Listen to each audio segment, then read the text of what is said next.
क्या है, हम लोग का पहला चैप्टर है श्रम विभाजन और जाति प्रथा। श्रम का मतलब होता है काम, विभाजन माने बंटवारा, और जाति प्रथा का मतलब क्या होता है, मतलब प्रथा का मतलब होता है चलन, रीति रिवाज, है ना। तो देखो हम लोगों में क्या होता है, श्रम यानी काम, विभाजन बंटवारा। काम का बंटवारा हो जाता है किसके आधार पर, जाति प्रथा, मतलब जाति के आधार पर। कि नौवा है, शर्मा जाति है तो क्या करेगा, बाल काटेगा। बढ़ई है तो क्या करेगा, काट छीलेगा। लोहार है तो क्या करेगा, लोहा तोहा का काम करेगा, है ना, बिल्डिंग करेगा, यही सब करेगा। पंडित जी है तो क्या करेगा, पूजा करेगा। कुम्हार है तो क्या करेगा, मिट्टी का बर्तन बनाएगा, है ना। तो यही देखो ना, ये काम को बांट दे रहा है, ठीक ना। तो यही इस चैप्टर में है, श्रम विभाजन और जाति प्रथा। ये क्या है, निबंध है, ठीक ना। इसके लेखक हैं भीमराव अंबेडकर जी। कौन है, भीमराव अंबेडकर, जिनको कि मानव मुक्ति के पुरोधा, मतलब समझ लो मसीहा। पुरोधा का मतलब यहाँ पे होता है मसीहा या भगवान बोल सकते हैं, ठीक ना, मसीहा या भगवान। तो इनको मानव मुक्ति के पुरोधा, मतलब बहुत भारी समस्या से गुजरे थे बेचारा अपने जीवन काल में। ये मान के चलो कोई बड़ा पद पर भी थे ना, तो इनका जो मतलब इनसे जो नीचे लेवल का जो चपरासी भी था, तो चूंकि ये आते थे देखो ना डोम जाति से, ठीक ना। डोम मतलब बहुत छोटा जात होता है, ठीक ना, बहुत छोटा जाति से, इसे कहा जाता है डोम राजा होता है ना। तो ये उस परिवार से आते थे। कौन परिवार से, वैसे हम लोग डोम कहते हैं ना, लेकिन ऐसे इनके परिवार का नाम क्या था, कौन परिवार से थे, दलित परिवार से। हाँ आता है, उसमें तो लोग संस्कृत में पढ़ेगा दलित बालक राम प्रवेश राम, ठीक ना। तो चूंकि ये दलित मतलब छोटा परिवार से थे, छोटा जात से, ठीक ना। तो दलित परिवार के होने का क्या होता था कि इनके से कम लेवल का, लो लेवल का, जो इनके नीचे का जो चपरासी भी था ना, क्योंकि पढ़ लिख करके उतना बड़ा पद पर गए थे, तो वो सब भी इनको रजिस्टर देता था। तो छुआछूत के डर से मतलब कि फेंक के देता था। जैसे अभी हम तुमसे मांगे कोई चीज, हमको फेंक के देगा, आके ला के यहाँ पे देगा, तो फेंक के देता था उसे दूर में से, 10 देर दूर में से, इस तरह से करता था। तो ये सब समस्या को दूर किए, ठीक ना। इसीलिए इनको मानव मुक्ति के पुरोधा कहा जाता है, और संविधान निर्माता भी कहा जाता है, क्योंकि संविधान निर्माण करने में इनका महत्वपूर्ण योगदान था, ठीक ना। संविधान को निर्माण करने में कितना समय लगा था, 2 वर्ष 11 महीना और 18 दिन। तो लोग सब कभी भी पूछ सकते हैं कि संविधान जो है, संविधान को निर्माण करने में कितना समय लगा था, 2 वर्ष 11 महीना 18 दिन, ठीक ना। 12 दिन और हो जाता ना तो 3 वर्ष हो जाता ना। तो 2 वर्ष 11 महीना 18 दिन लगा था, 2 वर्ष 11 महीना 18 दिन। और इनको बाबा साहब भी बोला जाता है, ठीक ना।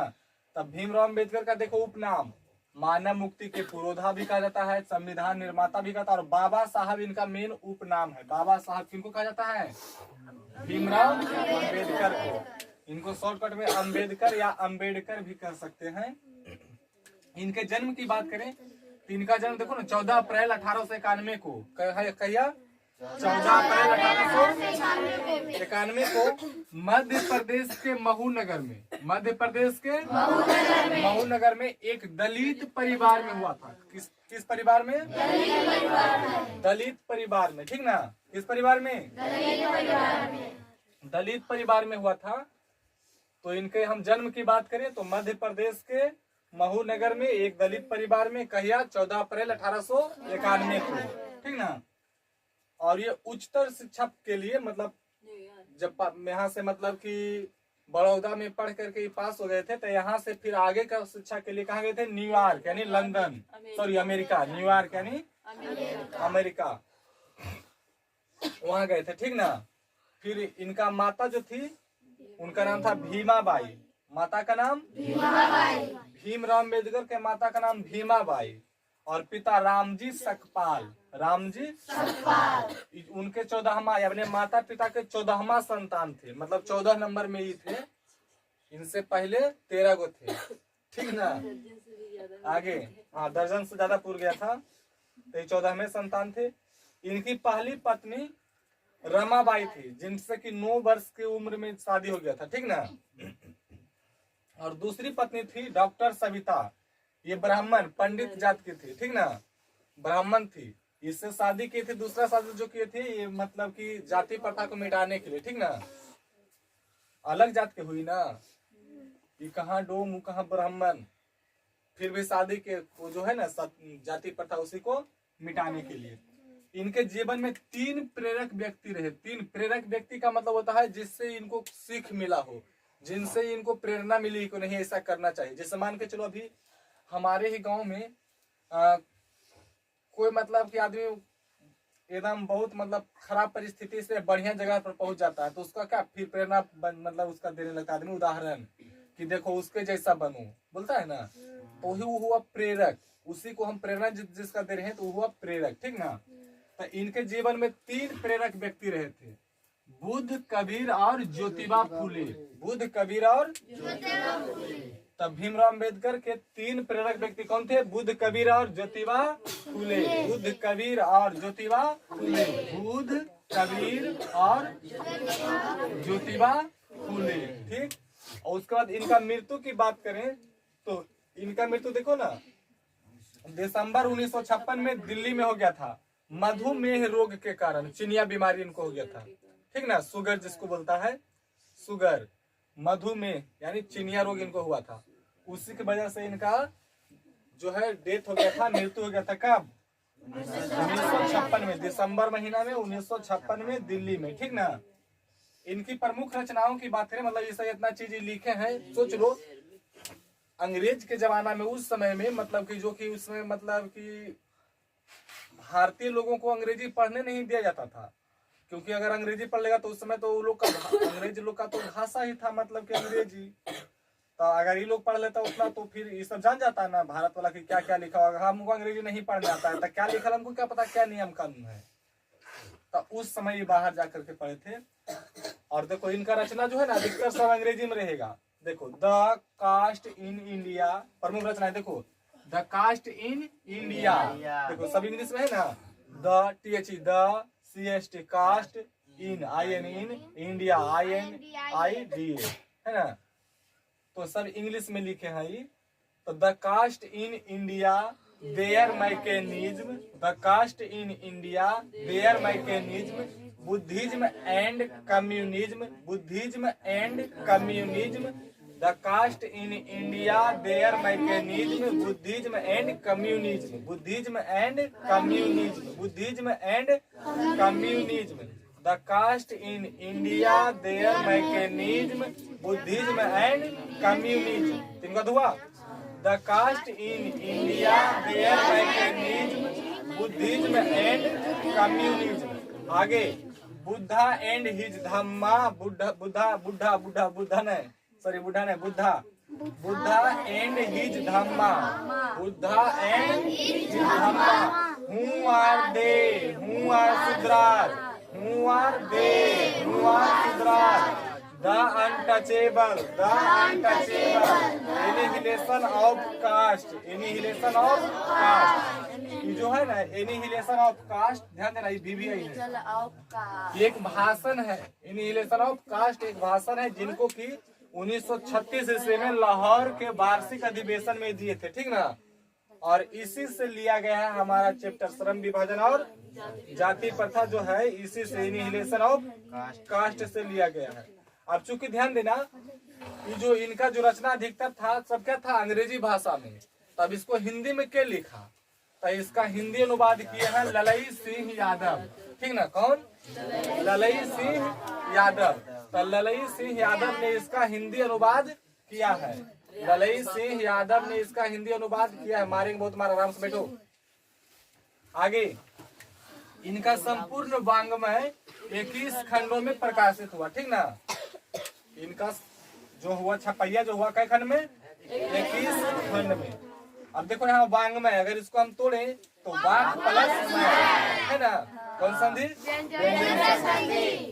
आगे देखो जाति प्रथा क्या होता है, ये इसमें बताया है इस चैप्टर में कि जाति प्रथा जो है ना बेरोजगारी का एक प्रमुख एवं प्रत्यक्ष कारण है।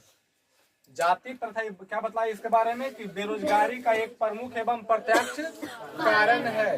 कैसे? जैसे मान के चलो जाति प्रथा कारण, देखो जाति के आधार पर काम को बांट दिया जाता है। तो थोड़ा देर के लिए मान के चलो कि कोई ऐसा गांव है जहाँ पे खाली नौवे है, अधिकतर सब नौवे है। ऐसे मान के चलो सब मिला हुआ है, तो नाई का अलग काम हो गया, एक दो घर है तो अपना सैलून खोले रहेगा। अब बताओ जब सब वहाँ पे एक गांव में सब मतलब नाई ही है, मतलब सब नौवा ही है, तो सब तो सैलून में चलाएगा। क्योंकि नौवा का तो काम जाति के आधार पर उसका तो बाल काटना हुआ। अब बताओ सभे सैलून में खोले रहेगा, तब बाकी वो सबको उतना तो अभी एक आदमी जाएगा तो वो ने बोलेगा वो हमारा तो वो हमारा तरह हो, है ना, इस तरह से होगा ना। तो बताओ लास्ट में आदमी क्या करेगा? बेरोजगारी हो जाएगा, उसके पास काम उतना मिल पाएगा। वो ये काम रहता था ना, एकदम नंबर पर नंबर लगा रहता है, बढ़ी तर भी जाएगा। एगो मान के वो हिस्से में दो बढ़ी दो घर मतलब कि मान के चलो नौवा है, इस तरह से है। तो मान चलो तो नाई के पास जाएगा तो वहाँ पे नंबर लगाना पड़ेगा, क्योंकि दो एगो है ऊपर दो से किसी के पास जाएगा तो बढ़ाई भी वही तरह हो जाएगा, है ना। तो ये बताए कि जाति प्रथा जो है ना, इसके आधार पर जो काम बांटा गया है, तो यही जो जाति प्रथा है भारत में जो है बेरोजगारी का एक प्रमुख एवं प्रत्यक्ष कारण है। ठीक ना। तुमसे पूछेगा कि भारत में बेरोजगारी का एक प्रमुख एवं प्रत्यक्ष कारण कौन है? जाति प्रथा।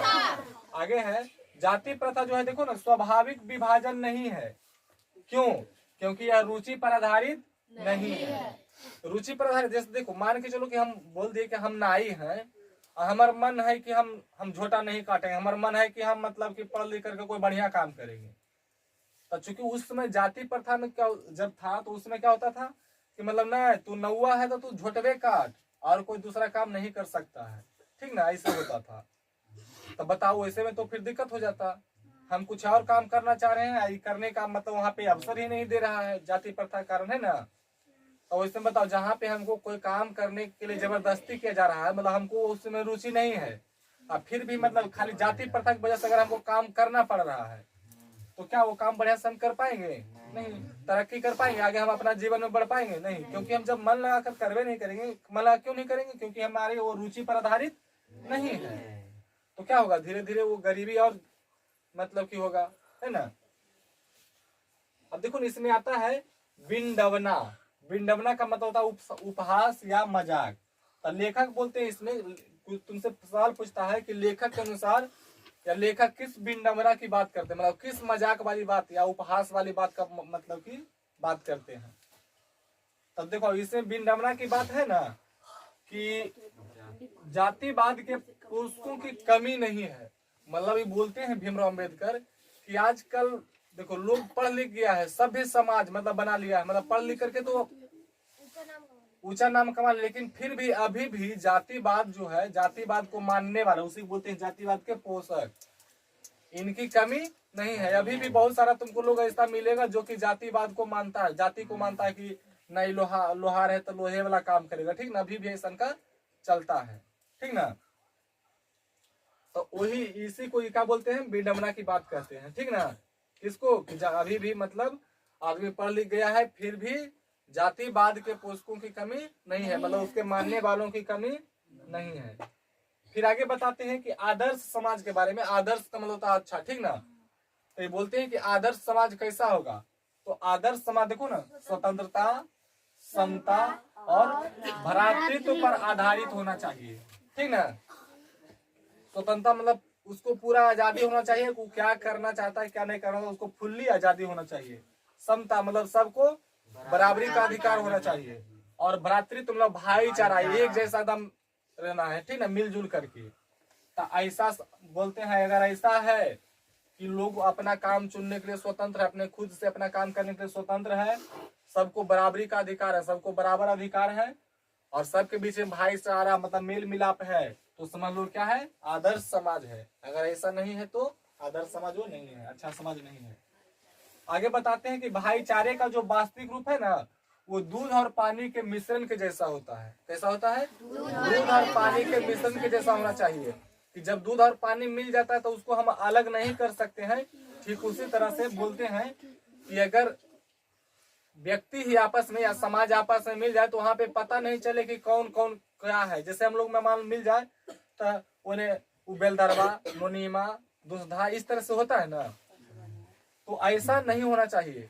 जब हम छाट दे रहे हैं तो वो दूध और पानी के मिश्रण जैसा कहाँ हुआ। यहाँ पे हम सब इंसान हैं, ठीक ना, ये बोलते हैं। आगे बोलते हैं, देखो ना, श्रम विभाजन, ये बोलते हैं कि सभ्य समाज की आवश्यकता है। कहते हैं कि श्रम विभाजन जो है निश्चय ही सभ्य समाज की आवश्यकता है, ठीक ना। मतलब बोलते हैं काम का बंटवारा कर दो, ये ठीक है, ये सभ्य समाज की आवश्यकता है। लेकिन और इसमें और बताते हैं कि श्रम विभाजन जो है ना कार्य कुशलता के लिए आवश्यक है। कार्य कुशलता मतलब खुशी पूर्वक काम करने के लिए ठीक है, लेकिन जबरदस्ती थोपने के लिए नहीं। ये हो गया ये चैप्टर। अगला हम लोग का दूसरा चैप्टर विष के दांत, जिसके लेखक है नलिन विलोचन शर्मा। विष के दांत, नलिन विलोचन शर्मा। ये क्या है? कहानी है। विष के दांत क्या है? कहानी। ये एक कहानी है, तुम लोग सुना होगा। नलिन विलोचन शर्मा को देखो ना, प्रपद्यवाद के प्रवर्तक भी कहा जाता है। प्रपद्यवाद के प्रवर्तक। प्रपद्यवाद के प्रवर्तक कौन है? नलिन विलोचन शर्मा। तो ये जो कहानी है, ध्यान देना, ये मध्यम वर्ग की कहानी है। किस वर्ग की? मध्यम वर्ग की। और ये मनोवैज्ञानिक कहानी है, ठीक ना। मध्यम वर्ग की मनोवैज्ञानिक कहानी है, ठीक। कौन? विष के दांत। तो हम लोग सबसे पहले लेखक परिचय देखते हैं। तो ध्यान देना, लेखक जो है कौन? नलिन विलोचन शर्मा।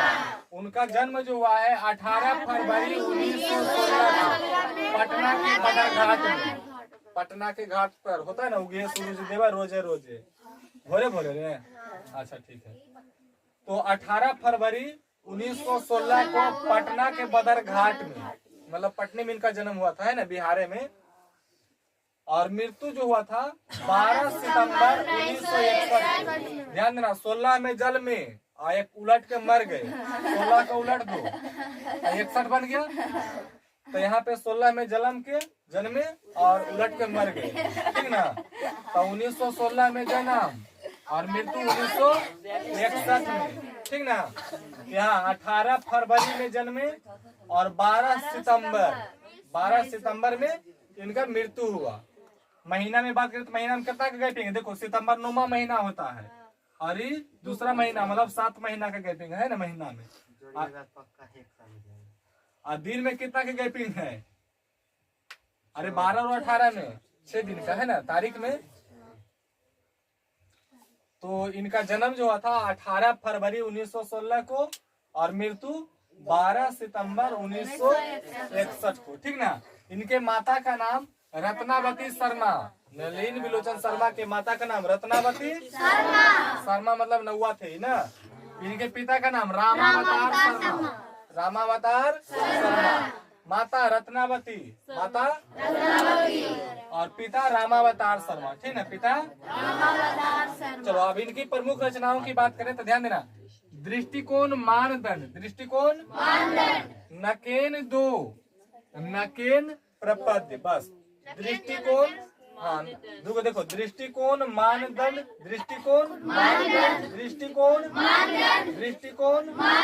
नकेन दो, नकेन प्रपद्य, इसलिए प्रपद्यवाद के प्रवर्तक कहा जाता है ना। तो नकेन दो, नकेन प्रपद्य, नकेन दो, नकेन प्रपद्य, नकेन दो, नकेन प्रपद्य, नकेन दो, नकेन प्रपद्य, नकेन दो, नकेन प्रपद्य। आगे, साहित्य का इतिहास दर्शन, साहित्य और आलोचना। साहित्य का इतिहास दर्शन, साहित्य और आलोचना, बस खत्म इनका हो गया, खत्म हो गया। तो देखो इनका कौन सी 4 को मात्र रचना है। एक दृष्टिकोण मानदंड, नहीं 4 को उधर और 2 को इधर ना। दृष्टिकोण मानदंड, नकेन दो, नकेन प्रबंध, साहित्य का इतिहास दर्शन, साहित्य और आलोचना। हो गया 5 गो, 6 गो, 4 2 6 है ना। आगे तीसरा हम लोग का है भारत से हम क्या सीखे, मैक्स मुलर भाषण। ये क्या है, भाषण। देखो भारत से हम क्या सीखे, यह है एक भाषण, भाषण जिसको लिखे कौन, मैक्स मुलर, ठीक ना। तो भारत से हम क्या सीखे, मैक्स मुलर भाषण, ठीक, भाषण। हाँ, भारत से हम क्या सीखे, मैक्स मुलर भाषण। इनका पूरा नाम था, मैक्स मुलर का पूरा नाम Friedrich Max Muller, Friedrich Max Muller, Friedrich Max Muller. इनका पूरा नाम था फ्रेडरिक मैक्स मुलर। इनको देखो ना, वेदांतियों का वेदांती कहा जाता है। किनको, वेदांतियों का वेदांती। मैक्स मुलर को कहा था कि स्वामी विवेकानंद, स्वामी विवेकानंद इनको क्या बोले थे, वेदांतियों का वेदांती, स्वामी विवेकानंद। जिनको की देखो ना, जिनका की जन्म हुआ था 12 जनवरी को, तो इसलिए 12 जनवरी को इन्हीं के जन्म दिवस के रूप में क्या मनाते हैं, राष्ट्रीय युवा दिवस। हाँ, राष्ट्रीय युवा दिवस 12 जनवरी, ठीक ना।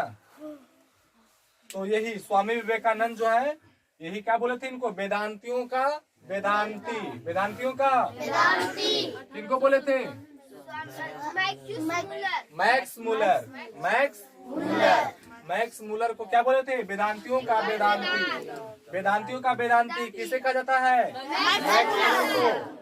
मैक्स मुलर को वेदांतियों का वेदांती किसने कहा था, स्वामी विवेकानंद ने, नहीं विवेकानंद।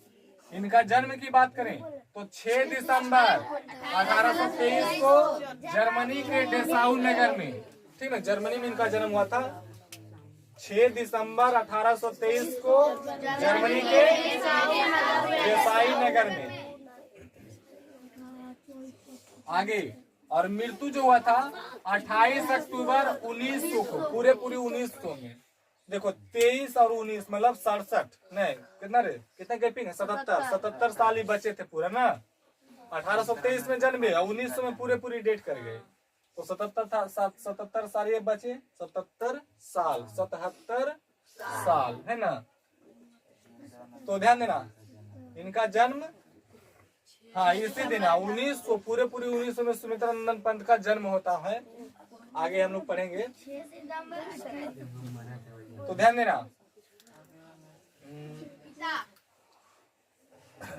इनके पिता का नाम विल्हेम मुलर,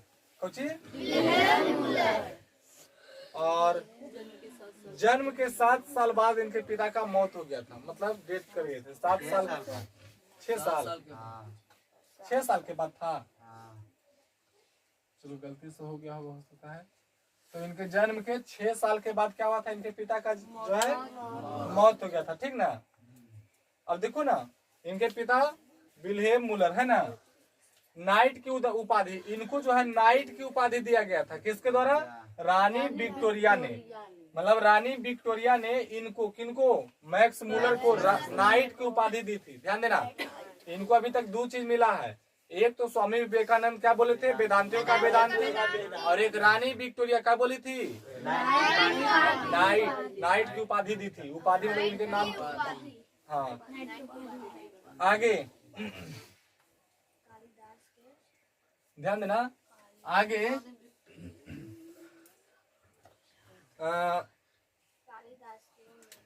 कालिदास का देखो ना, कालिदास की रचना आया था हम लोग का, इसमें कौन कालिदास की रचना नहीं है, तब मेघदूतम था, अभिज्ञान शकुंतलम था, तो वो है है, और 2 गो और था, उसमें कंफ्यूजन था, पता नहीं कौन रंग दे, कुछ पता नहीं है। तो ध्यान देना, कालिदास के देखो ना, मेघदूत, कठकेन और हितोपदेश का जर्मन भाषा में अनुवाद कौन किए हैं, जर्मनी के थे कौन, नहीं, ये कालिदास के पुस्तक है। मेघदूतम मतलब मेघदूत, कठ और कठकेन और हितोपदेश, इसका जर्मन भाषा में अनुवाद किए हैं मैक्स मुलर, ठीक ना। तुमसे पूछेगा कि मेघदूत किसकी रचना है, तो कालिदास की, कठकेन किसकी रचना है, कालिदास की, और हितोपदेश कालिदास, ठीक ना। और इसका जर्मन भाषा में अनुवाद के किए हैं मैक्स मुलर, ठीक ना। वैसे मेघदूत जो है ना एकदम प्रसिद्ध है, कालिदास की रचना कौन है? मेघदूत।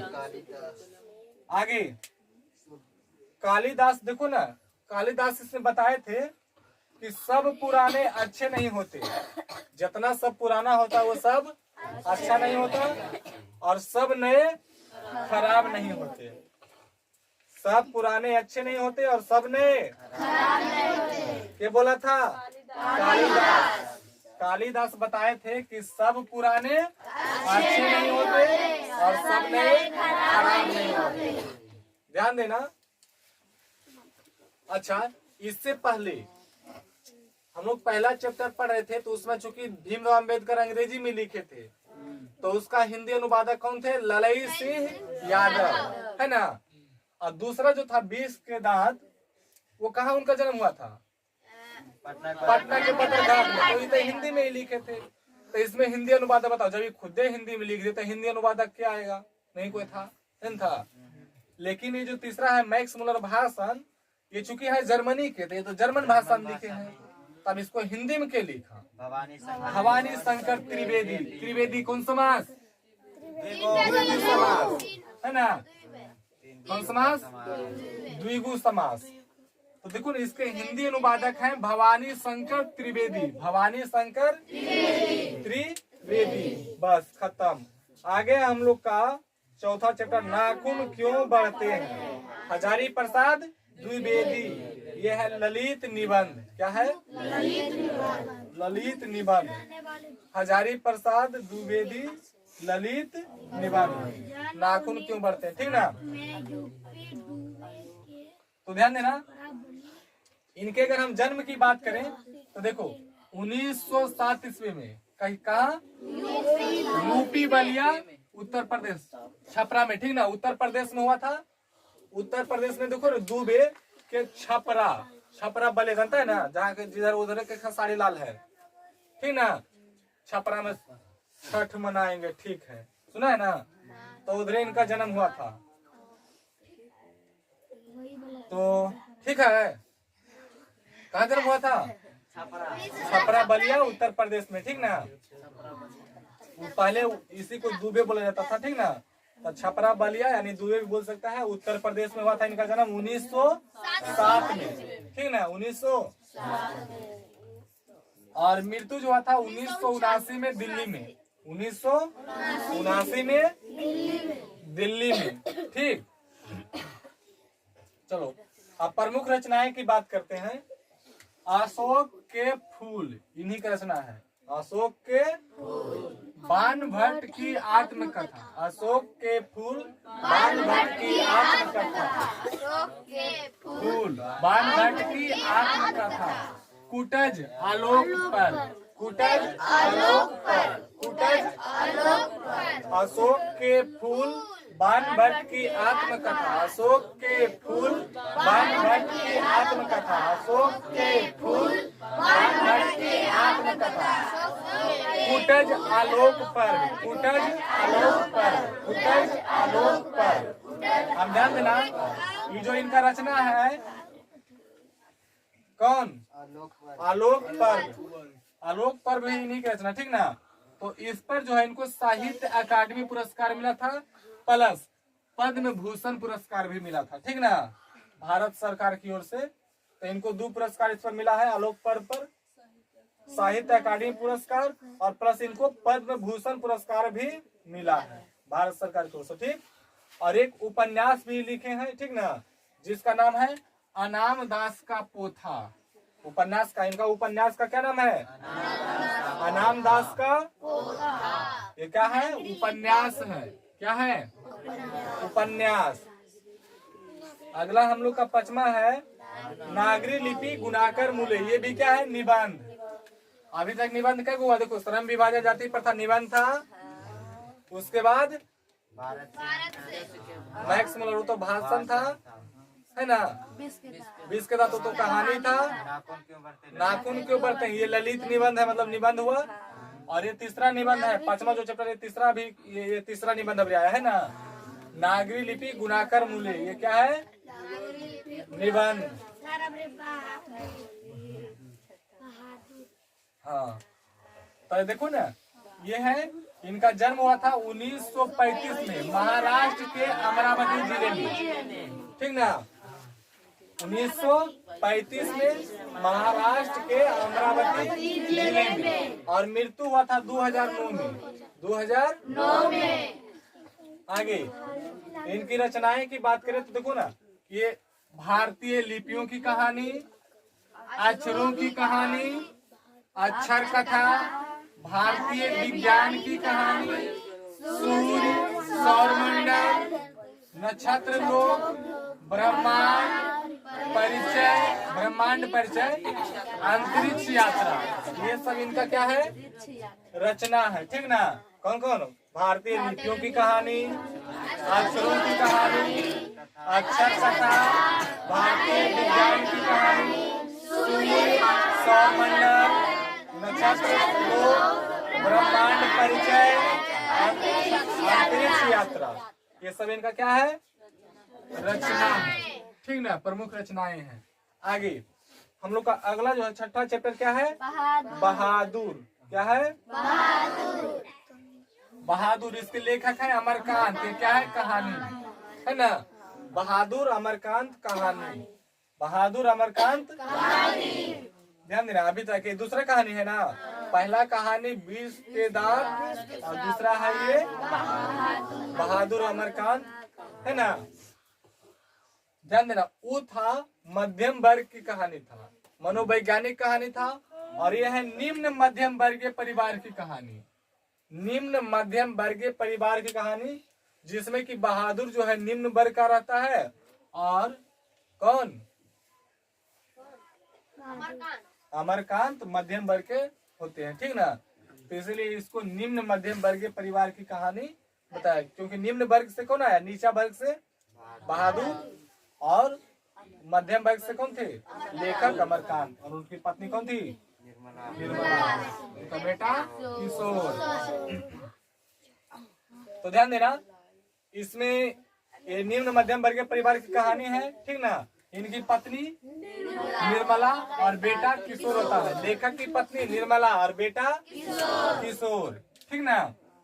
इनका जन्म की बात करें तो जुलाई 1925 में, जुलाई 1925 में नागरा बलिया उत्तर प्रदेश में। आधा इससे पहले भी वो बलिया में, यूपी के बलिया में हुआ था, छपरा में, है ना। तो लेकिन उनका 1935 में हुआ था, ये 1925 में, 10 साल की गैपिंग उसमें, है ना।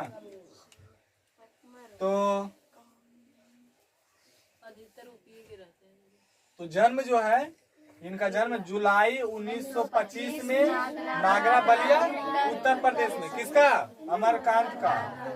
और कहानी डिप्टी कलेक्ट्री, जिंदगी और जोंक, मौत का नगर, मित्र मिलन, देश के लोग कुहासा, इतना ही क्या लिखे हैं, कहानी लिखे हैं। कौन कौन, डिप्टी कलेक्ट्री, जिंदगी और जोंक, मौत का नगर, मित्र मिलन, देश के लोग कुहासा। अभी कुहासा का समय भी है ना। तो ये सब क्या लिखे हैं, कहानी लिखे हैं। आगे इनका उपन्यास है, सूखा पत्ता सुख जीवी, सूखा पत्ता सुख जीवी, काले उजले दीर, सूखा पत्ता सुख जीवी, काले उजले दीर, सूखा पत्ता सुख जीवी, काले उजले दीर, सूखा पत्ता सुख जीवी, काले उजले दीर, ग्राम सेविका बीच की दीवार, ग्राम सेविका बीच की दीवार, आकाश पक्षी, ग्राम सेविका बीच की दीवार, आकाश पक्षी। ये क्या है, इनका उपन्यास है। सूखा पत्ता सुख जीवी, काले उजले दीर, ग्राम सेविका बीच की दीवार, आकाश पक्षी। 6 गोई जो है ना, इनका क्या है, उपन्यास है। और कहानी में क्या क्या होगा, डिप्टी कलेक्ट्री, जिंदगी और जोंक, मौत का नगर, मित्र मिलन, देश के लोग कुहासा। 6 गो कहानी और 6 गो उपन्यास याद रहेगा। चलो आगे, अगला हम लोग का है परंपरा का मूल्यांकन, रामविलास शर्मा। ये भी है निबंध, अधिकतर तो निबंध है ना। ये चौथा निबंध है अभी। पहला निबंध कौन था? श्रम विभाजन जाति प्रथा, मैं वही था ना। दूसरा नाखून क्यों बढ़ते हैं, हजारी प्रसाद द्विवेदी, वो था ललित निबंध। और तीसरा नागरी लिपि गुणाकार मूल्य, वो भी निबंध। और चौथा निबंध कौन है? रामविलास शर्मा वाला, ये परंपरा का मूल्यांकन। ठीक ना, ये भी क्या है? निबंध। ध्यान देना, इनको जो है ना रामविलास शर्मा को हिंदी आलोचना के महत्वपूर्ण हस्ताक्षर कवि भी कहा जाता है। सॉरी, महत्वपूर्ण हस्ताक्षर भी कहा जाता है। हिंदी आलोचना के महत्वपूर्ण हस्ताक्षर किसको कहा जाता है? रामविलास शर्मा को। हिंदी आलोचना के महत्वपूर्ण हस्ताक्षर किसको कहा जाता है? रामविलास शर्मा को। इनका जन्म 10 अक्टूबर 10वां महीना 10 तारीख 10वां महीना, ठीक ना, और 1912 के यूपी, फिर उत्तर प्रदेश, यूपी के उचगांव सानी में, उचगांव सानी जगह का नाम है सानी, उचगांव सानी में हुआ था। और मृत्यु 30 मई 2000 को, पूरी 2000 को दिल्ली में। अच्छा, ये हमारा जन्म होले है। तो इनका जन्म 10 अक्टूबर 1912 को यूपी के उचगांव सानी में, और मृत्यु 30 मई 10/10/1912 30/5/2000 है ना, को दिल्ली में। ठीक, ए आगे ध्यान दो। अब ध्यान देना, ये 1949 से लेकर 1953 तक कई साल? 4 साल। ये भारतीय प्रगतिशील लेखक संघ के महामंत्री थे। तुमसे पूछेगा कि रामविलास शर्मा जी 1919 से 1953 तक क्या थे? तो भारतीय प्रगतिशील लेखक संघ के महामंत्री थे। या तुमसे पूछेगा कि रामविलास शर्मा भारतीय प्रगतिशील लेखक संघ के महामंत्री कब से कब तक रहे? 1949 से 1953 तक, ठीक ना, 1949 से 1953 तक। आगे थोड़ा सा ध्यान देना, इसमें देखो ना बहुत सारा बात बताया गया है। इसमें बताया कि निराला की साहित्य साधना, जो कि 3 खंडों में बटा हुआ, ठीक ना, पुस्तक पर इन्होंने देखो ना साहित्य अकादमी पुरस्कार इनको मिला, ठीक ना। निराला की साहित्य साधना पुस्तक पर, जो कि 3 खंडों में बटा हुआ है, उस पर क्या इनको मिला है? साहित्य अकादमी पुरस्कार, ठीक ना। साहित्य साधना किसकी रचना है? निराला की साहित्य साधना, इस पर इनको क्या मिला है? साहित्य अकादमी पुरस्कार।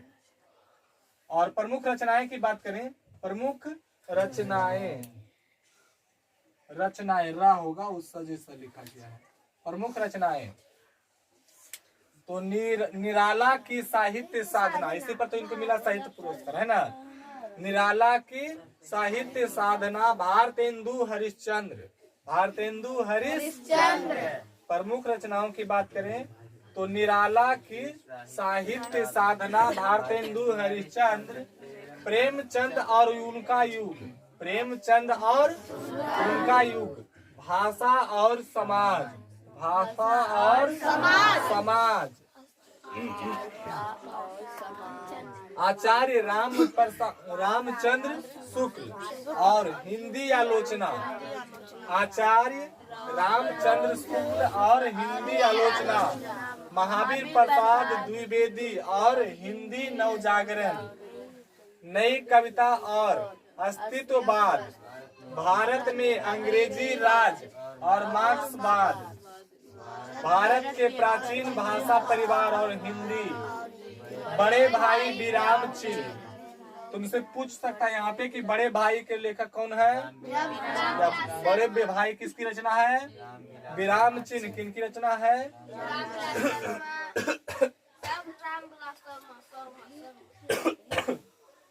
आगे ध्यान देना, इसमें जो है ना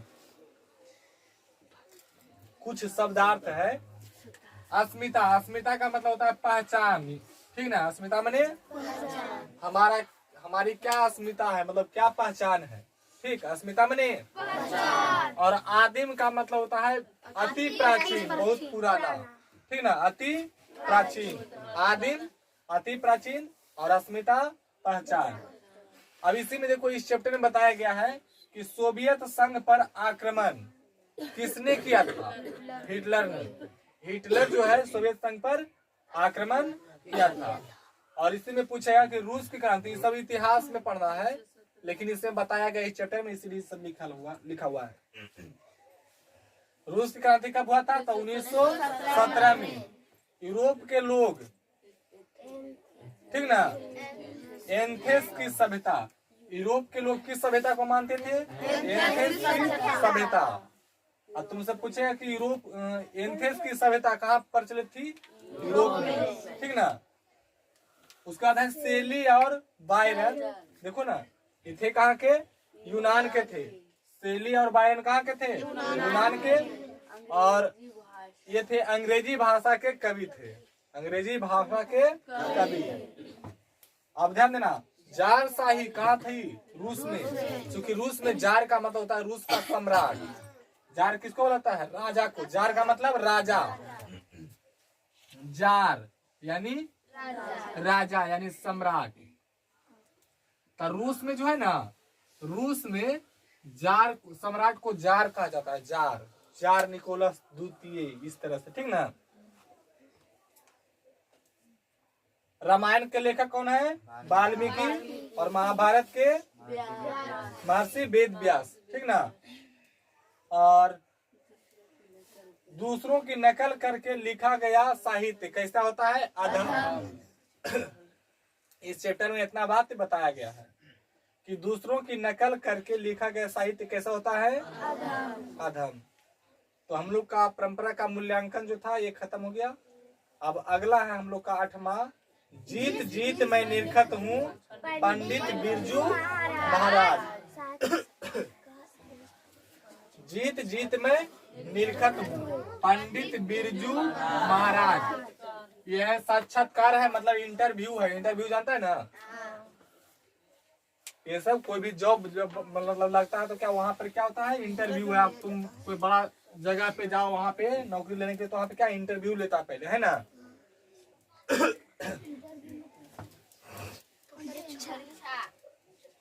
हाँ, वो परीक्षा ही समझो हुआ। तो जीत जीत मैं निरखत हूँ पंडित बिरजू महाराज। अरे क्या है? साक्षात्कार है यानी इंटरव्यू है। ठीक ना। ये जो साक्षात्कार है बाबू, इन्हीं का जो शिष्या मतलब चेली, ठीक ना, इनकी एक शिष्या थी, चेली थी, जिसका नाम था रश्मि वाजपेयी। वही इनका इंटरव्यू ली थी। ठीक ना। तो ये क्या है? एक साक्षात्कार है, इंटरव्यू है। और ये लिया गया था किसके द्वारा? प्रथम शिष्या रश्मि वाजपेयी के द्वारा। ठीक ना। तो पंडित बिरजू महाराज से जो इंटरव्यू जो है, साक्षात्कार जो है, किसको द्वारा लिया गया था? उनकी प्रथम शिष्या, शिष्य का स्त्रीलिंग क्या होगा? शिष्या, चेला का चेली, है ना। शिष्या मैंने चेली हुई। तो इनकी प्रथम शिष्या कौन? रश्मि वाजपेयी। तुमसे पूछ सकता है कि पंडित बिरजू महाराज की प्रथम शिष्या कौन थी? वाजपेयी। ठीक ना।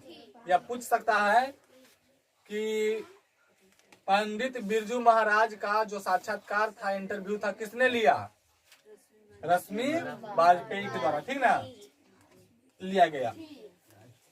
रश्मि वाजपेयी जो थी ना, ये देखो ना, बिरजू महाराज का मशहूर नृत्यांगना तथा नटरंग पत्रिका का संपादक भी थी, है ना। रश्मि वाजपेयी जो थी, ये बिरजू महाराज का मशहूर नृत्यांगना थी। तुमसे पूछेगा कि पंडित बिरजू महाराज की मशहूर नृत्यांगना कौन थी? रश्मि वाजपेयी। और देखो नहीं, नटरंग पत्रिका का संपादन भी की है। ठीक ना। यानी नटरंग पत्रिका मतलब अखबार था, उसका संपादन क्या किया है? रश्मि वाजपेयी। इसलिए दे गई थी वहां पे, चूंकि ये देखो रिपोर्टर भी एक तरह से हो गई, इसलिए वहां पे जाकर के क्या की थी? इनका इंटरव्यू ली थी अपना गुरु का, है ना। इनका जन्म की बात करें, देखो ना, फरवरी 1938 में लखनऊ में हुआ था। किनका जन्म? पंडित बिरजू महाराज का। इनका जन्म कब हुआ था? 1938 में लखनऊ में, ठीक ना। लेकिन इनकी बहन जो थी, इनकी बहनों का जन्म जो हुआ था कहाँ हुआ था? रामपुर में। अब बताओ, इनका जन्म लखनऊ में, इनकी बहन का नाम रामपुर में हुआ था, ठीक ना। कहाँ? रामपुर में हुआ था। इनका जन्म लखनऊ में, जबकि बहनों का जन्म रामपुर में। क्योंकि इसके पिता जो थे ना, रामपुर में 22 साल तक रहे थे। तो 22 साल में तो जन्म भी नहीं करेगा, तो 22 साल तक रहे थे वहाँ रामपुर में, तो वहाँ इस सब का जन्म हुआ था। लेकिन फिर रामपुर से जब लखनऊ चलाते हैं तो फिर इनका जन्म होता है, ठीक ना, पंडित बिरजू महाराज का। इनकी जो बड़ी बहन थी उनसे 15 साल की बड़ी थी, और छोटी बहन जो थी वो 8-9 साल की बड़ी थी। बड़ी बहन कितने साल की बड़ी थी? 15 साल। और छोटी बहन 8-9 साल बड़ी थी, ठीक। ये 2 प्रोग्राम करके 500 रुपया में पिताजी से गंडा बनवाया था। गंडा। और इनका देखो ना, ये क्या होता है, एक सीताराम बागला नाम के एक लड़का था, ठीक है, थोड़ा अमीर में से था, अमीर परिवार से। तो इनको ट्यूशन पढ़ाते थे, ठीक ना, जिससे इनका थोड़ा बहुत कुछ खर्चा निकल जाता था। इनका पिता चूंकि जब डेट कर गए थे ना, तो उस समय की बात है। ये क्या हुआ था, ये सीताराम बागला को क्या करते थे, ट्यूशन पढ़ाते थे, और बदले में वो मतलब इनको कुछ पैसा भी मिल जाता था। और वो देखो ना, इनको भी कुछ वो बताता था, ठीक ना। शागिर्द, देखो ना, शागिर्द, पंडित बिरजू महाराज अपने आप को शागिर्द मानते हैं। किसका? पिता का। शागिर्द मतलब था चेला। तो ये अपने आप को किसका शागिर्द मानते हैं? पिता के शागिर्द मानते हैं, ठीक ना। मतलब चेला किस, अपने आप को किसका चेला मानते हैं? पिता का। कि मेरे गुरु हुए पिता। तो इनकी मतलब तुमसे पूछेगा कि बिरजू महाराज किसके शागिर्द थे? तो पिता के। या अपना शागिर्द किसे मानते थे? जबकि जज जो मानते थे अम्मा को, अपनी माँ को, ठीक ना। तो जज किसको मानते थे? अपनी अम्मा को, मतलब माता को। क्योंकि जो थी इसके माता ना, तो क्या करती थी, जब मतलब कि डांस होता था, चूंकि पंडित बिरजू महाराज देखो ये डांस करते थे, कथक डांस करते थे, ठीक ना। इनका डांस हम दिखाएंगे, देखा है ना, डिग डिग डिग डिग ऐसे नहीं करता है, ऐसे करके जल्दी नहीं, वो अथवा पहन के, घुंघरू पहन के पहले हम करता है, पैराम पहन के।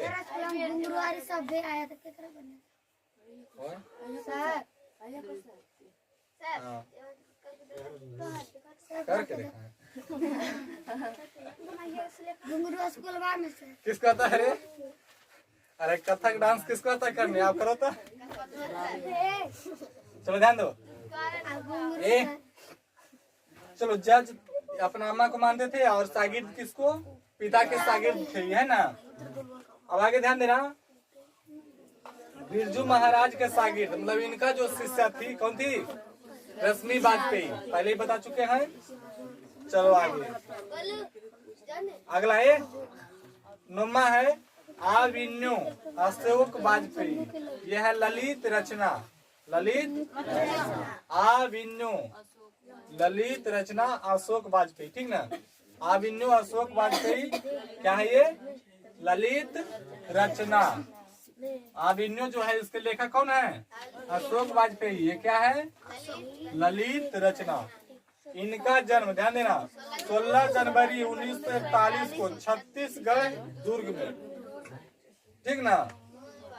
और मूल निवास मध्य प्रदेश। जन्म हुआ था छत्तीसगढ़ में, लेकिन इनका मूल निवास कहाँ था? मध्य प्रदेश। अब मध्य प्रदेश के कौन थे? भीमराव अंबेडकर थे ना। इनकी माता का नाम निर्मला देवी और पिता का नाम परमानंद वाजपेयी।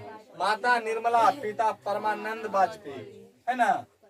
चलो, इनका प्रमुख रचनाएं की बात करें तो प्रमुख रचनाएं थी एक पतंग अनंत में, कहीं नहीं वहीं, थोड़ी सी जगह, फिलहाल, समय से बाहर, कविता का गल, पूर्व ग्रह, साहित्य विनोद, कला विनोद, कविता का जनपद और मुक्ति बोध।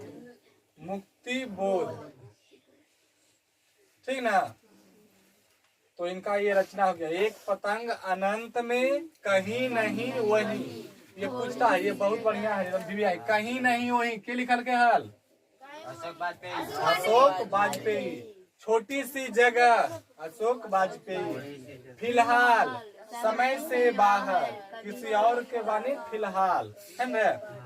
फिलहाल समय से बाहर। कविता का गल्प पूर्व ग्रह, साहित्य विनोद कला विनोद, साहित्य विनोद, कला विनोद, कविता का जनपद, मुक्ति बोध। यही है इनका रचना। अगला है, बस खत्म होने वाला है। अगला है मछली कहानी, विनोद कुमार शुक्ल। ये भी है निम्न मध्यम वर्गीय परिवार की कहानी है। इससे पहले निम्न मध्यम वर्गीय परिवार की कहानी कौन था? बहादुर अमरकांत है ना। और ये भी क्या है? निम्न मध्यम वर्गीय परिवार की कहानी। कौन? मछली, विनोद कुमार शुक्ल। इनका जन्म, ध्यान देना, अब मछली का ये खाता है सब पिकनिक रोज, मतलब 1 जनवरी को है ना। तो इनका जन्म भी 1 जनवरी को हुआ था। न मछली खाते थे कि मछली कौन खाते थे? तो इनका जन्म हुआ था 1 जनवरी को 1937 में। हुआ था 37 में, लेकिन छत्तीसगढ़ में 1937 में हुआ था। और छत्तीसगढ़ में हुआ था। कौन गढ़ में? छत्तीसगढ़ में। तो 1937 में छत्तीसगढ़ में, ठीक ना। राजनांद गांव में, छत्तीसगढ़ के राजनांद गांव में, ध्यान देना। तो 1 जनवरी 1937 को छत्तीसगढ़ में इनका जन्म हुआ था। किनका? विनोद कुमार शुक्ल। और उस दिन ये मछली बना के खाए थे, मतलब छठियारी होले है 6 दिन बाद अजयो होले छठियारी। अरे पिकनिक के मछली चल रहे न रे। हाँ, तब 1 जनवरी को ले जाना। आगे आगे ये देखो ना, 4 कविता लिखे हैं, ठीक ना। 4 कविता लिखे हैं। लगभग जय हिंद 1971 में। लगभग जय हिंद। सब कुछ होना बचा रहेगा। सब कुछ होना बचा रहेगा, अतिरिक्त नहीं। मतलब मछलियां जब बट रहा था छठे को बोले ज्यादा नहीं, फालतू नहीं, अतिरिक्त नहीं, ठीक। तो सब कुछ होना बचा रहेगा, मतलब और कुछ, मतलब उनको लगे बोले बचल रहने देना है ना, खाते तो नहीं है। तो देखो, लगभग जय हिंद, सब कुछ होना बचा रहेगा, अतिरिक्त नहीं। अगर अतिरिक्त फालतू दे देगा फिर बचेगा नहीं बचेगा। वह आदमी नया गरम कोट पहनकर चला गया विचार की तरह। इनका कहानी है, क्यों कितना बड़ा है। वह आदमी नया गरम कोट पहनकर चला गया विचार की तरह, ठीक। एकदम इनका से पूछता है भी यही।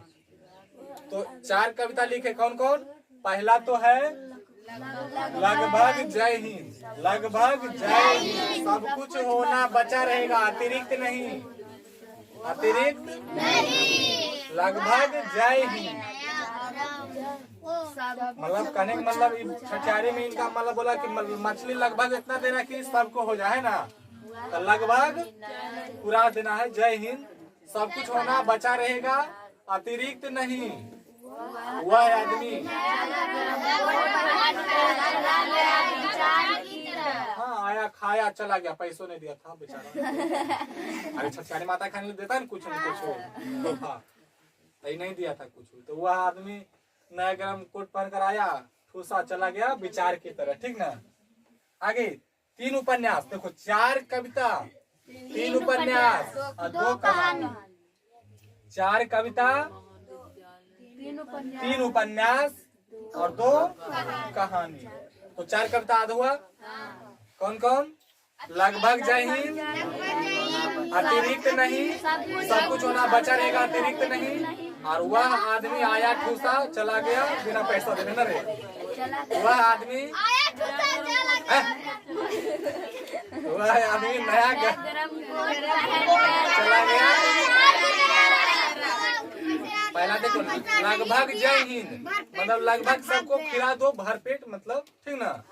लगभग जय हिंद उसका सब कुछ होना बचा रहेगा। कब? जब अतिरिक्त नहीं फालतू नहीं देगा तब। फालतू देगा तो फिर घट जाएगा। तो अतिरिक्त नहीं। फिर आगे वह आदमी नया गरम कोट पहनकर चला गया। एकरे में एक बार की बात है कि वो आदमी तेजी कर रहा है। आगे वो बातिया हमको याद है अभी तक बाजी लगाता था इससे।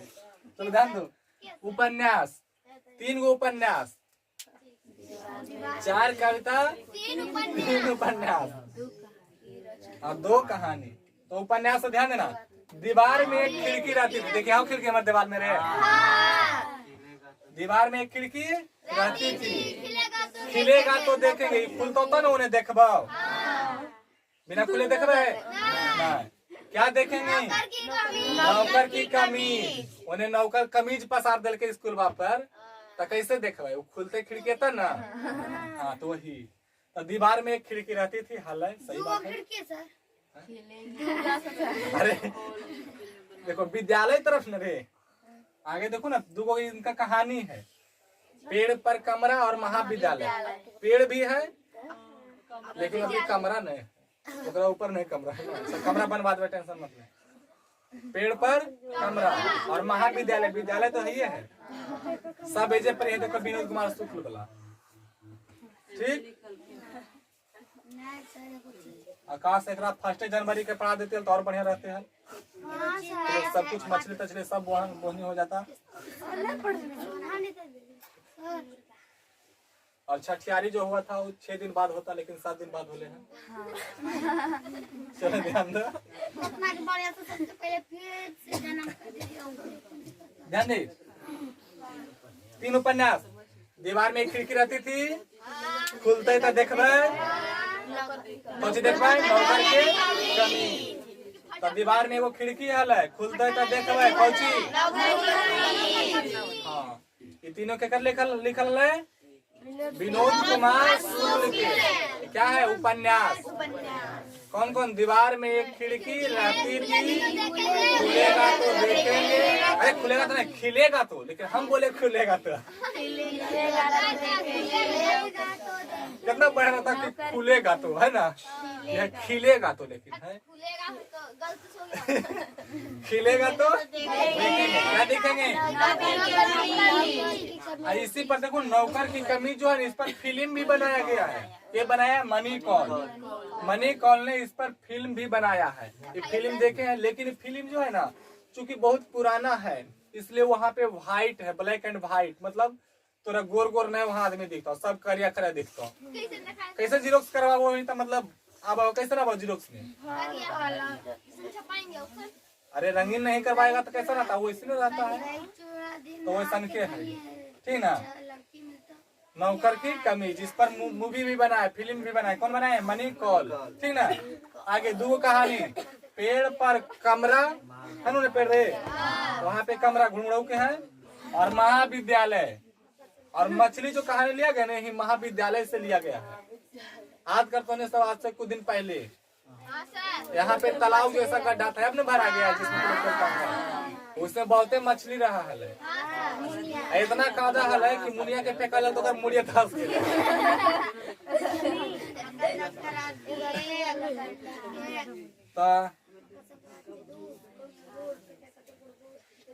तो पेड़ पर कमरा महाविद्यालय मछली कहानी कहाँ से लिया गया है? महाविद्यालय से ठीक ना।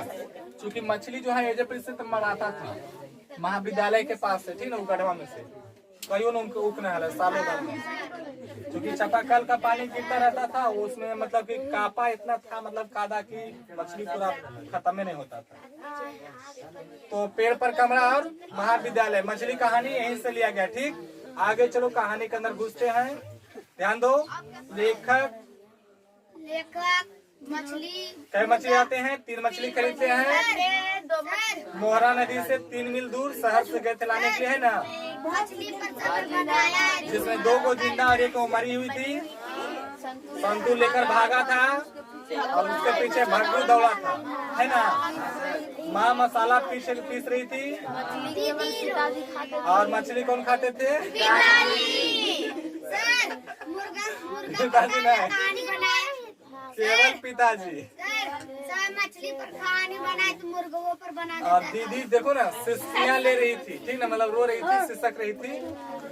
और दीदी का प्रेमी कौन था? नरेन। नरेन नरेन। इसीलिए पिताजी बोले थे कि देखना अगर साला आए भग्गू, सॉरी नरेन, अगर नरेन इधर देखे तो उसका गोल तोड़ देना साले के, है रे? गोल गोल के हाथ पैर बदल के हाथ। चलो आगे, अब लास्ट होने वाला है। अब है नौबत खाने में इबादत। यतीन्द्र मिश्र। यतीन्द्र यह है व्यक्ति चित्र, ठीक ना? इसमें खुद अपने बारे में बताते हैं, ठीक ना? सॉरी, इसमें किसी खास व्यक्ति के बारे में बताया गया है। ध्यान देना।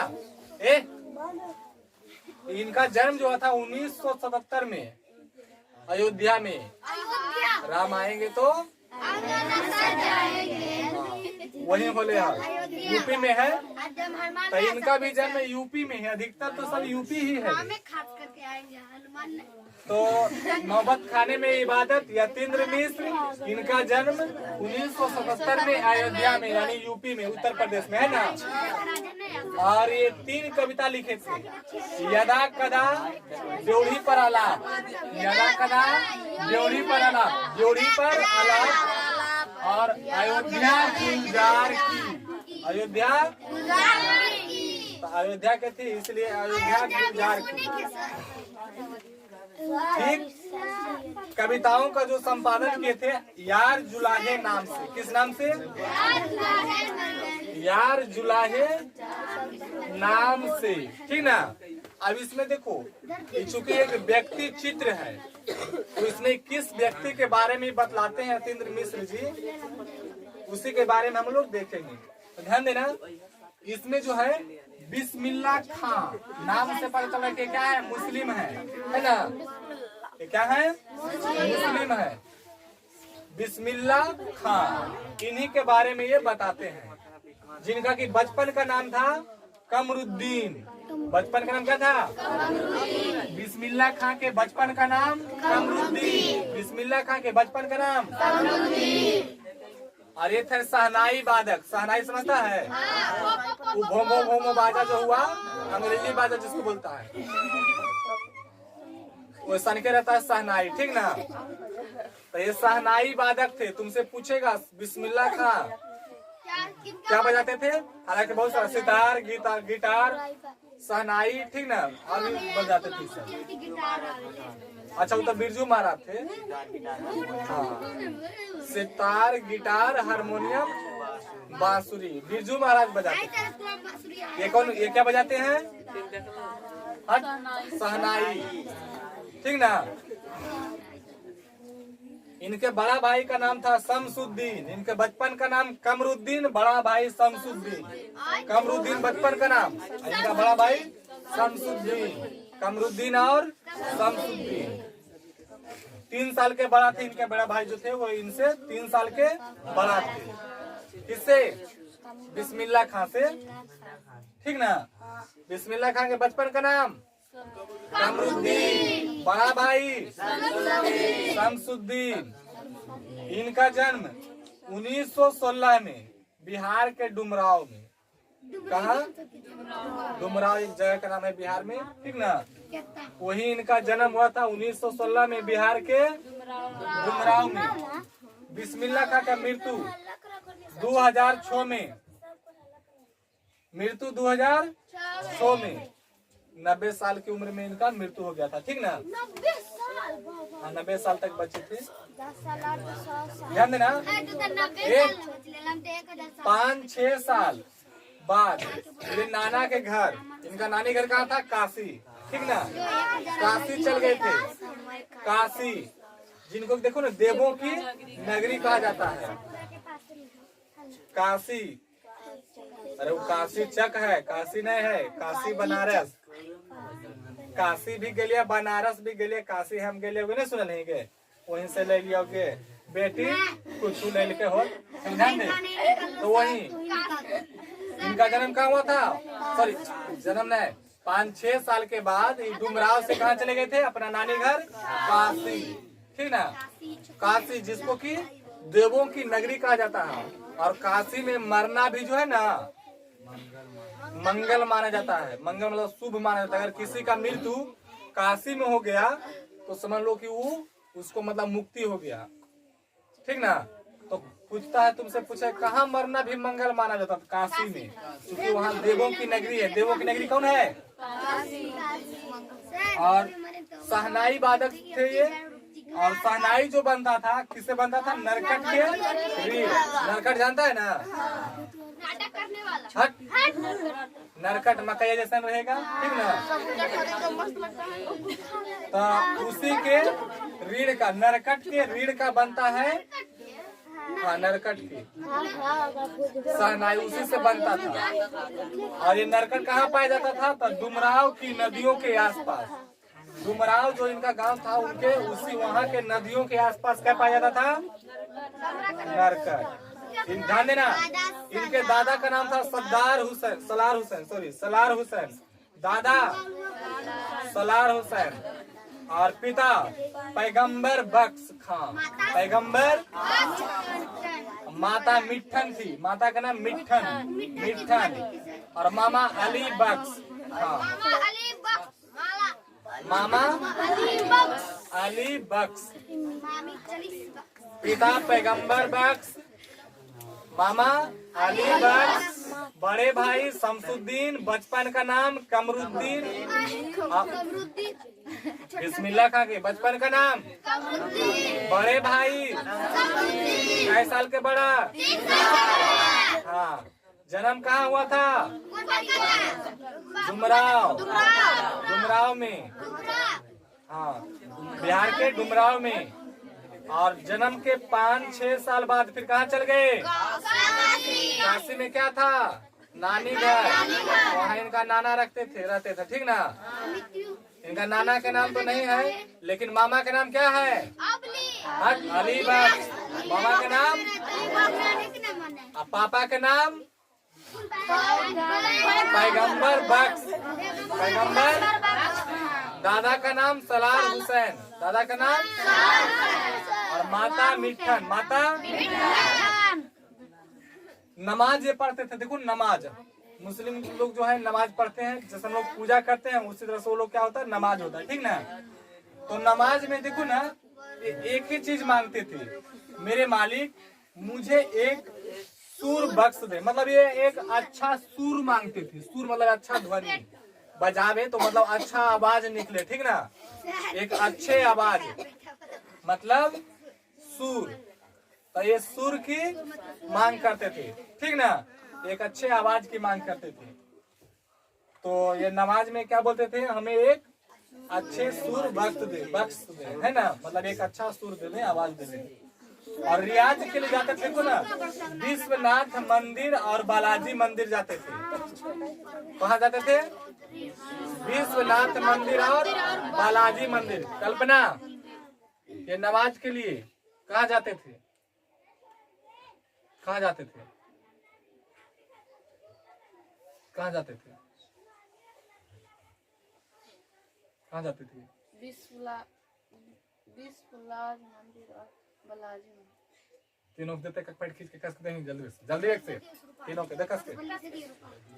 तो ध्यान देना, ये लतिया मारना, थोड़ा ध्यान दो, ऐसे नहीं कुछ चल ध्यान दे बाबू। तो ये रियाज के लिए जाते देखो ना, विश्वनाथ मंदिर और बालाजी मंदिर। ध्यान देना, इनको जो है ना प्रेरणा, संगीत का इनको प्रेरणा मिला था रसूलन बाई एवं बतूलन बाई से। जब ये मंदिर में जाते थे ना तो उसी रास्ता में एक मतलब जो नहीं देखता, मतलब शहर में रहता, मतलब कि नहीं घंटी नहीं रे, उसको क्या बोलता है, जो मतलब मुंजरा उंजरा करती है ना, उन्हें, हाँ, जो डांस करती है, मतलब गाती है, वो सब। तो नर्तकी हो, जो भी हो, मतलब मुजरा उजरा जो करती है, खास करके मतलब छठियारी उठियारी में बुलाता आता है, तो ध्यान देना। तो रास्ते में जो है ना, वो उसी का मतलब कि एक मतलब मकान पड़ता था मंदिर के पास, जब जाते थे तब। तो उस रास्ते में जब जाते थे तो उसका जब गान बजान होता था ना, तो इनको बहुत मन लगता था। वहां पे जाते थे तो वो एकदम सुनते जाते थे ध्यान से, ठीक ना।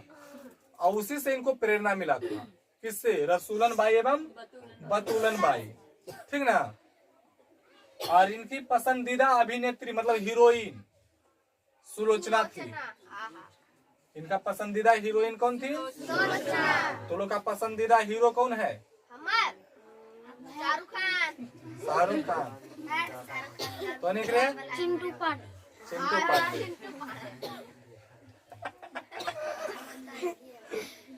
चलो ठीक है। अब देखो ना, इस चैप्टर में देखो, बिस्मिल्लाह खान से जुड़ा हुआ एक पर्व है मुहर्रम। मुहर्रम का एक पर्व है जो कि देखो ना, शोक का पर्व होता है।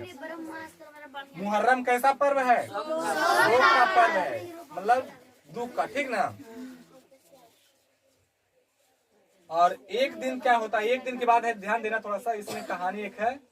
एक दिन बिस्मिल्लाह खां की एक शिष्य ने, शिष्य नहीं होगा, शिष्या होगा, ठीक ना। एक शिष्या ने, मतलब छोटी सी बच्ची है, ठीक ना। तो एक दिन बिस्मिल्लाह खां की एक शिष्या, मतलब जो कि छोटी सी बच्ची थी, उसने बिस्मिल्लाह खां से पूछा, नाम लिखा जीते, बिस्मिल्लाह खां से पूछी कि बाबा आप यह क्या, लिखा जाएगा रहने दीजिए ना, आप जाइए नीचे बनाया रहा बैठा हुआ है, सब जाना ट्रांसलेशन उसन सब है जे पढ़ते। अच्छा ठीक है, तो यहीं पे पढ़ेगी, पढ़ेगा है कि पढ़ेगी है? हाँ। अच्छा कोई दिक्कत है, यहाँ से यहाँ पे उसका नाम लिख देंगे, चेक करेंगे उसके बाद है ना कितना पढ़ना सब चीज क्या करना, ट्रांसलेशन इंग्लिश हिंदी सब जाना। अच्छा ठीक, ध्यान देना।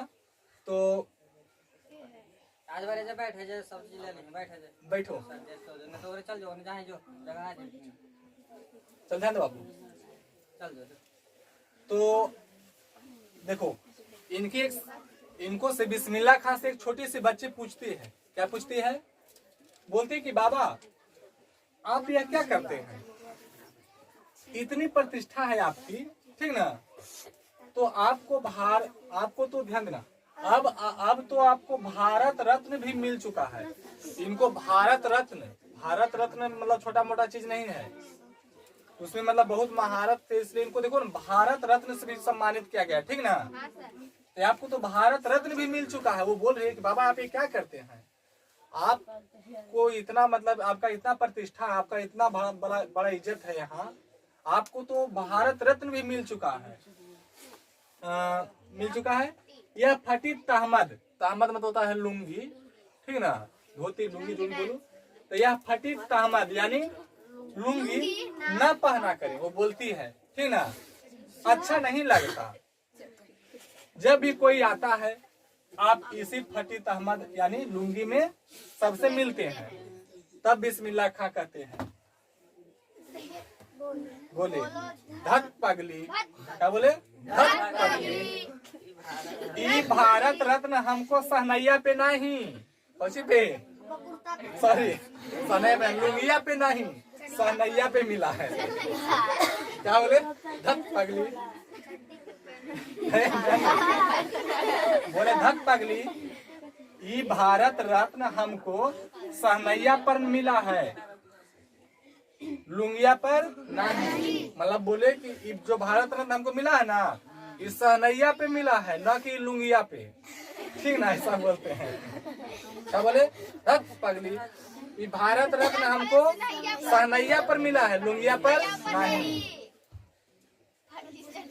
तुम लोगों की तरह बनाव श्रृंगार मतलब वही सजाव श्रृंगार में है ना, देखते रहते तो उम्र ही बीत जाती, हो चुकी होती सहनाई, तब मैं क्या खाकरिया हो पाता। ठीक है बिटिया,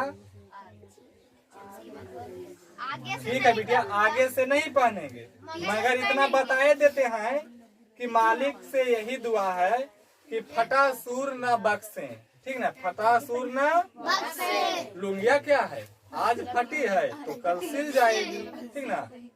इसका मतलब क्या हुआ, देखो जो छोटी लड़की थी तो इनको से पूछती कि बताइए आपका इतना इज्जत प्रतिष्ठा है, आपको भारत रत्न मिल चुका है, फिर भी आप जो भी आता है आप यही फटल चिटल लुंगी में जाके मिल लेते हैं, ये आपको शोभा नहीं देता है।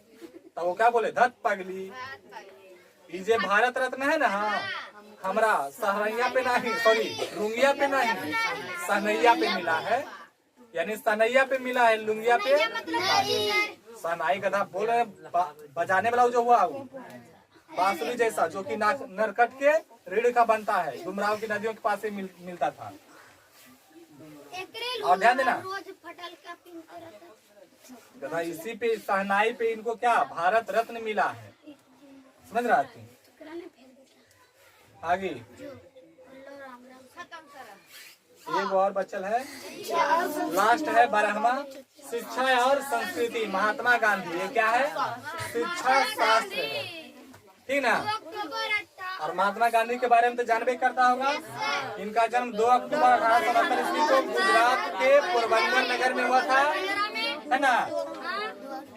इसलिए इनके जन्मदिन 2 अक्टूबर पर गांधी जयंती या अहिंसा दिवस मनाते हैं, ठीक ना। माता पुतलीबाई, पिता करमचंद गांधी, पत्नी कस्तूरबा गांधी, बचपन का नाम मोहनदास करमचंद गांधी, मुख्य हथियार सत्य और अहिंसा। 1883 में 14 साल की उम्र में शादी, 4 दिसंबर 1888 को वकालत की पढ़ाई के लिए लंदन गए। 1893 में दक्षिण अफ्रीका से वकालत करने, ठीक ना, वहां से फिर 1893 में, देखो पहले तो 4 दिसंबर 1888 को वकालत की पढ़ाई के लिए कहाँ गए, लंदन, है ना, लंदन कौची नहीं, दुल्हनिया लंदन से लाएंगे, हाँ तो वहाँ गए थे, ठीक ना। लेकिन दुल्हन लाने नहीं, ये वकालत की पढ़ाई के लिए। आजकल का लड़का देता है रात भर डीजे बजाएंगे, लंदन से लाएंगे, यही समय रह जाता है। तो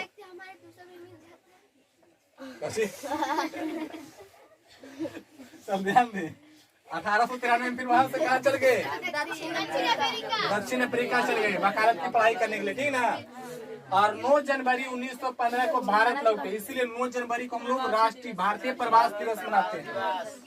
9 जनवरी को क्या मनाते हैं, अब जनवरी का तो लोग 2 दिवस यहाँ पे आया, एक तो विवेकानंद वाला युवा दिवस और इनका भारतीय प्रवास दिवस। आगे रविंद्रनाथ टैगोर या रविंद्रनाथ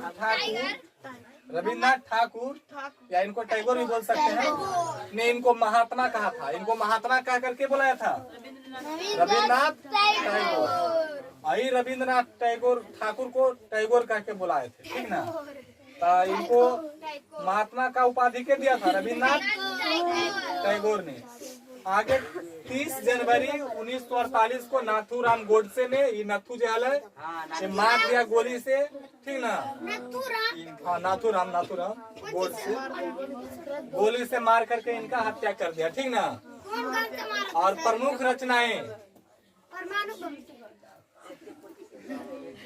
पुस्तक जो है इनका देखो ना, हिंद स्वराज, सत्य के साथ मेरे प्रयोग, और पत्रिका है यंग इंडिया और हरिजन। ध्यान देना, यंग इटली और यंग यूरोप क्या कर रहा है,